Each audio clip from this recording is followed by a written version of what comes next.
तो आज हम लोग स्टार्ट करेंगे किसके बारे में? औरंगजेब के बारे में।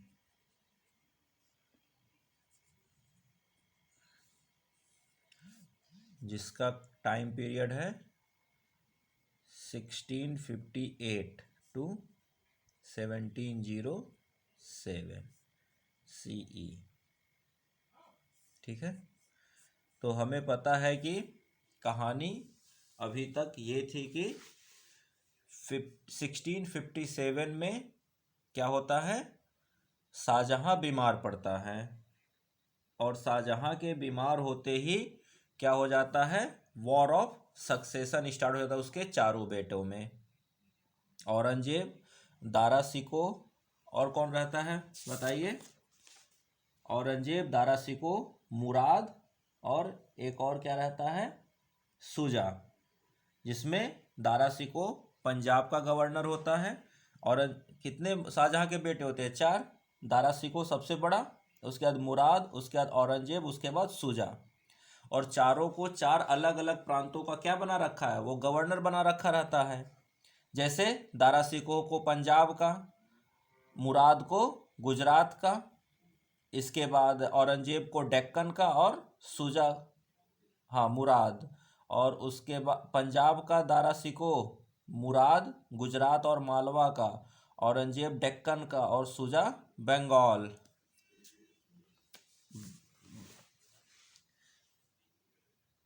ऐसे कहानी ये है कि इससे पहले कौन है, शाहजहां।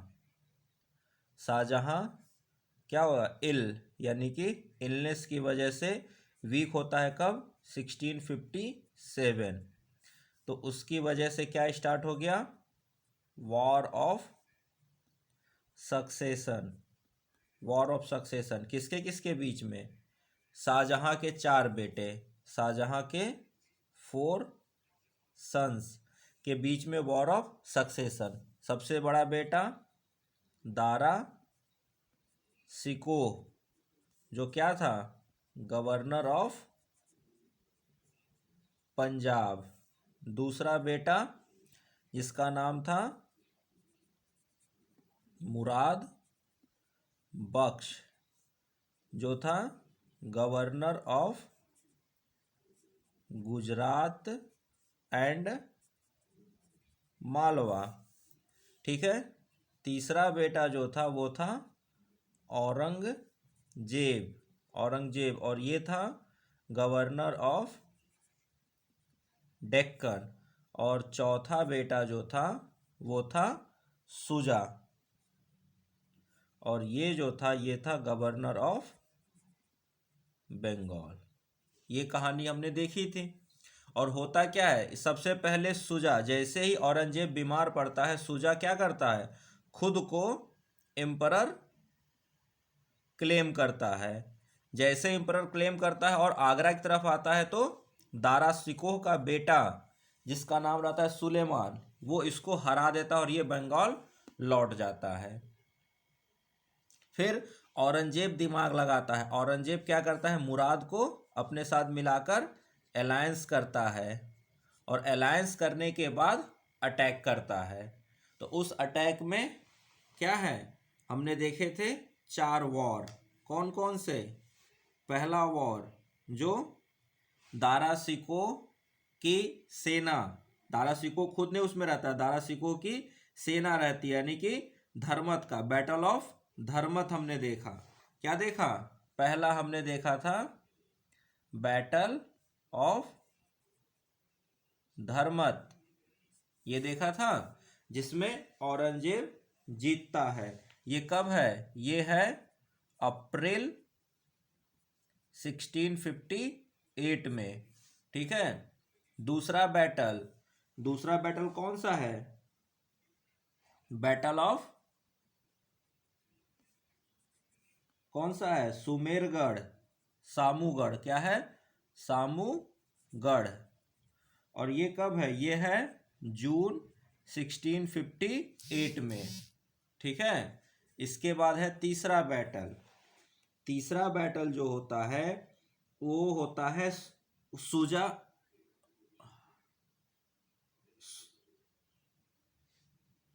ये जो दोनों बैटल है, ये दोनों बैटल दारा सिको वर्सेज औरंगजेब है, ठीक है। और थर्ड जो बैटल है, बैटल ऑफ क्या है, खाजवा, बैटल ऑफ खाजवा, ये भी है आपका 1658 में। और ये किसके बीच में है, ये है औरंगजेब वर्सेज कौन है, सुजा, जिसमें सुजा की हार हो जाती है। और तीसरा चौथा जो बैटल है, बैटल ऑफ देवराय, ये फाइनल बैटल है, battle of Devaraya, this is the final battle. ये क्या है, ये फाइनल बैटल है। और इस फाइनल बैटल में क्या होता है, दारा सिकोह को हत्या कर दी जाती थी, दारा सिकोह किल्ड, उसको इस्लाम से बाहर कर दिया जाता है। और औरंगजेब क्या हो जाता है, एम्परर, एंड औरंगजेब एम्परर।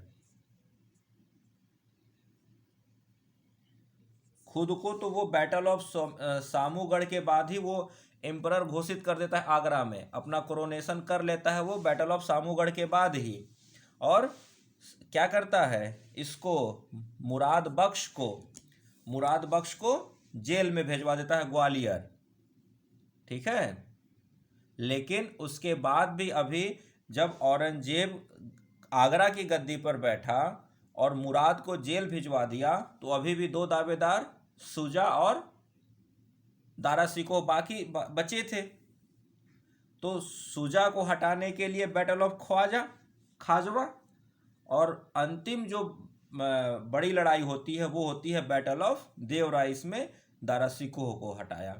तो एक को मुराद बख्श को सबसे पहले क्या किया, इम्प्रिजन करके जेल भेजा, ग्वालियर की जेल में, ये हटा।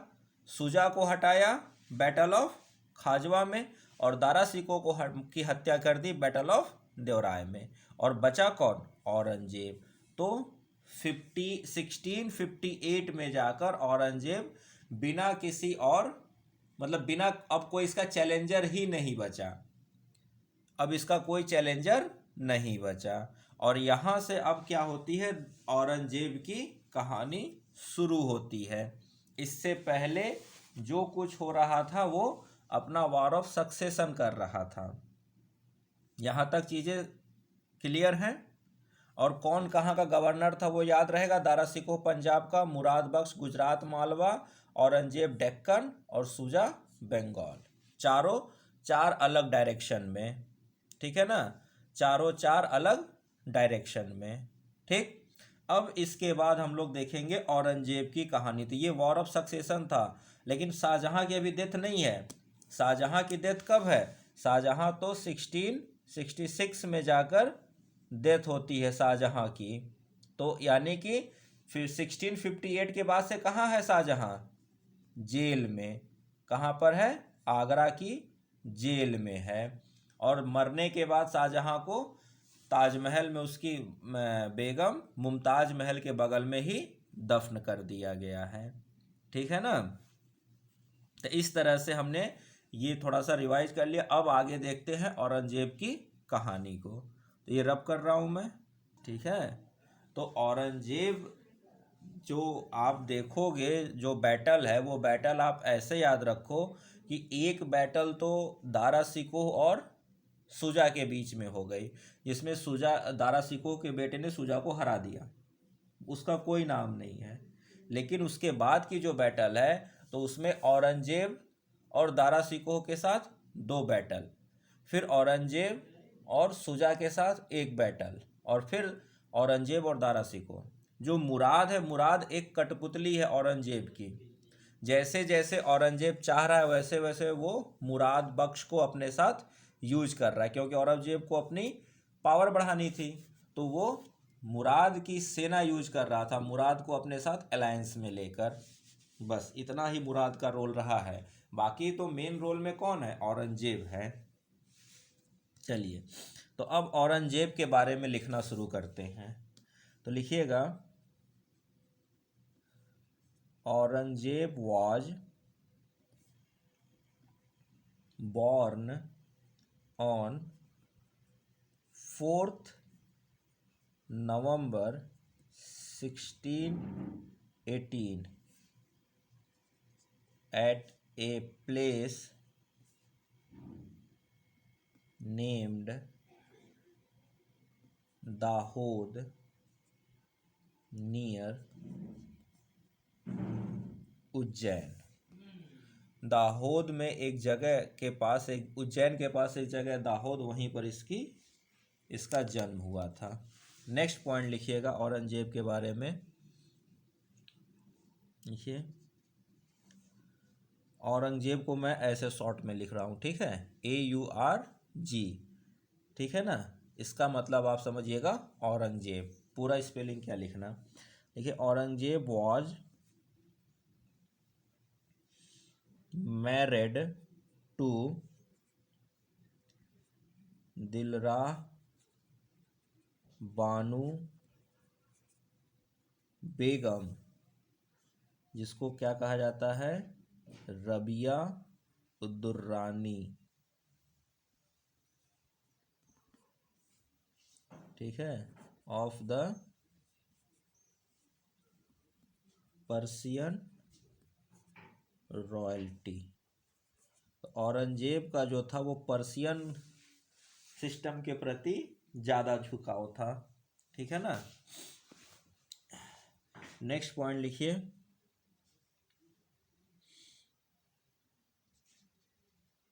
Aurangzeb appointed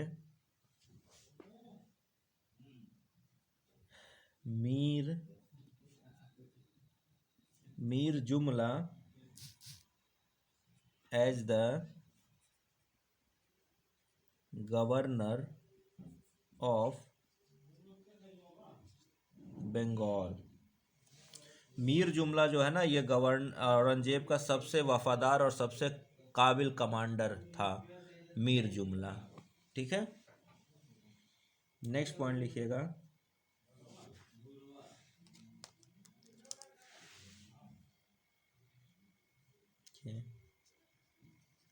he was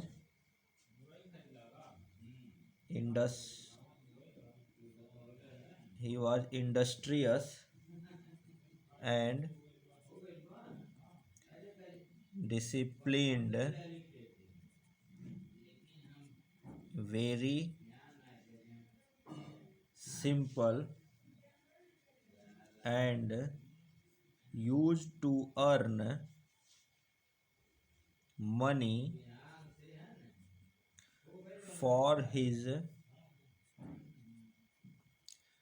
personal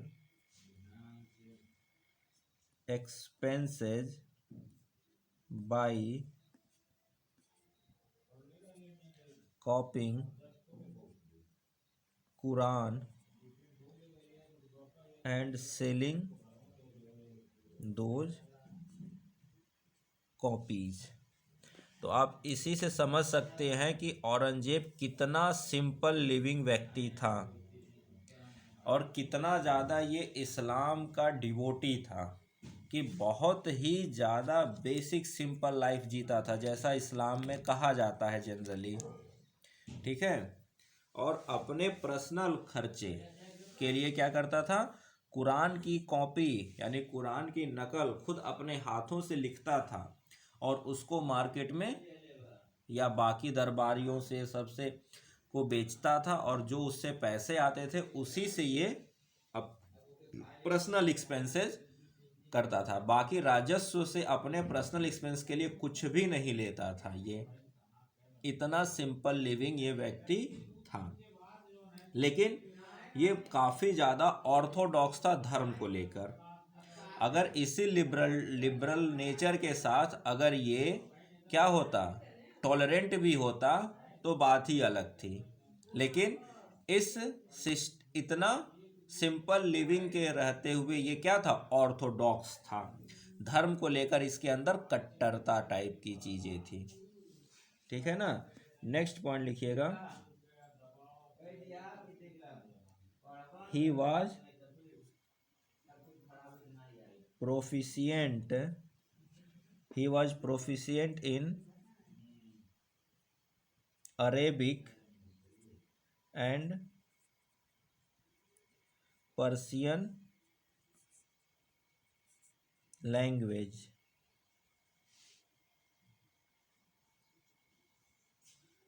lover of books। Next लिखिएगा, he was devoted to his religion, he was devoted to his religion and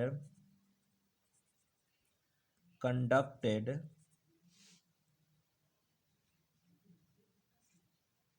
prayers 5 times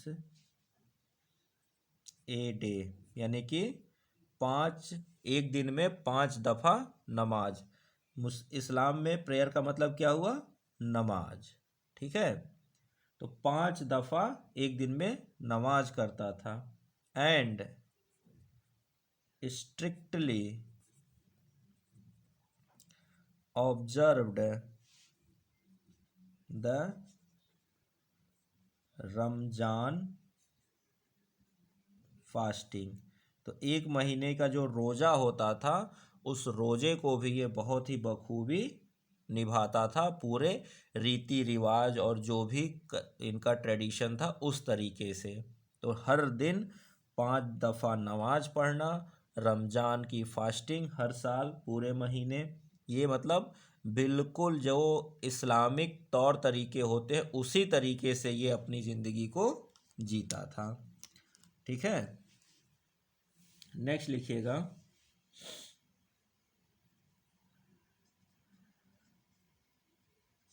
Aurangzeb was one of the ablest of the Mughal kings and assumed the title of Alamgir, assume the title of Alamgir. और आलमगीर का क्या meaning है? लिख लीजिए, conqueror of world या world conqueror, दुनिया को जीतने वाला। इसने खुद अपने आप को ये उपाधि दी थी जब ये इम्परर बना था। नेक्स्ट पॉइंट लिखिएगा,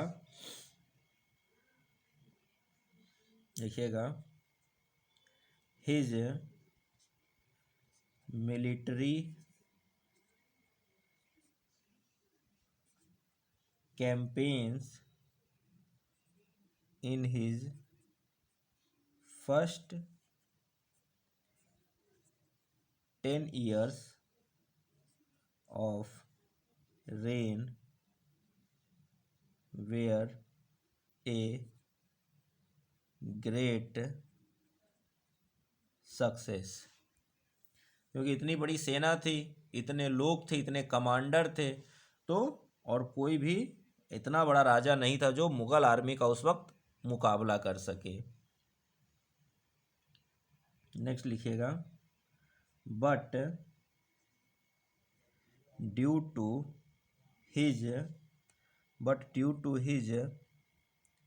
harsh religious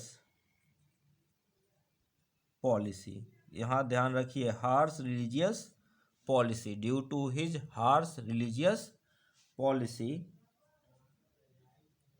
there were revolts in almost all parts of the empire, पूरे के पूरे साम्राज्य में क्या हुआ, इसकी हार्श रिलीजियस पॉलिसी की वजह से मुगल सल्तनत के खिलाफ रिवोल्ट होने लगे। तो जिस चीज को अकबर ने, जहांगीर ने, शाहजहां ने समझा बखूबी, उस चीज को टोलरेट किया, क्या, रिलीजन को, हर रिलीजन को जगह दी, हर रिलीजन को सम्मान दिया। कहीं न कहीं औरंगजेब की हार्श रिलीजियस पॉलिसी की वजह से उन लोगों की रिलीजियस भावनाओं को ठेस पहुंची, और जब रिलीजियस भावनाओं को ठेस पहुंची तो उन्होंने क्या किया, अंपायर के खिलाफ यानी मुगल अंपायर के खिलाफ रिवोल्ट करना शुरू कर दिया। तो इसके कॉन्क्वेस्ट से पहले हम लोग पढ़ लेते हैं इसकी रिलीजियस पॉलिसी, क्योंकि वहां से क्वेश्चन आने की संभावनाएं ज़्यादा हैं। कॉन्क्वेस्ट तो इसका पॉलिटिकल है, पर इसका मेन जो है रिलीजियस पॉलिसी, और उस रिलीजियस पॉलिसी से कैसे अंपायर वीक होता चला गया उसको पहले समझ लेते हैं। ठीक है, यहाँ तक नोट डाउन हो गया हो तो अब रब करके आगे बढ़ते हैं। तो पहले हम लोग क्या पढ़ेंगे, इसकी रिलीजियस पॉलिसी को ही देखते हैं। यहाँ पर आपको ये जो लिखवाया गया है सिर्फ और सिर्फ क्या है, औरंगजेब की लाइफ का एक छोटा सा इंट्रोडक्शन है, और उस इंट्रोडक्शन को हम इसके एम्पायर और इसके एम्पायर की पॉलिसी के साथ जोड़ने के लिए आपको ये सारी बातें वहाँ तक लेकर गए हैं। अब हम लोग इसका रिलीजियस पॉलिसी देखेंगे, फिर इसके कॉन्क्वेस्ट देखेंगे, और कैसे इसके कॉन्क्वेस्ट ही इसके क्या हुए, डिक्लाइन का कारण बने। ठीक है, चलिए।